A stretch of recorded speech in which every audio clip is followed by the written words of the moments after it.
আজকে আমি এখানে সাজিয়ে এত আমার ভালো লেগেছে, এত শান্ত পরিবেশ, মানে এত কম, মানে আমি নিজে কি বলবো, আমার খুব ভালো লেগেছে আজকে এখানে সাজিয়ে।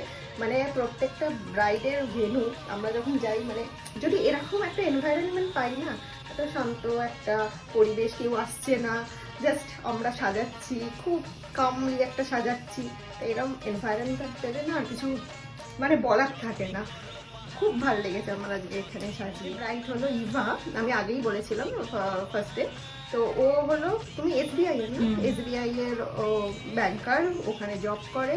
তো এত একটা নিরিবিলি আমাদের একটা এনভায়রনমেন্ট দিয়েছে সাজানোর জন্য, থ্যাঙ্কস ইভা। আর এত পারফেক্ট টাইমেও বসে গেছে, মানে ওর যে টাইমে স্লট ছিল একদম সেই টাইমে ও ফ্রি হয়ে বসে গেছে। তো সিম্পল সাজবে বলেছিলেন, সিম্পল হয়েছে। লুকটা আরেকটু বাকি আছে, হয়ে গেলে দেখা যাবে।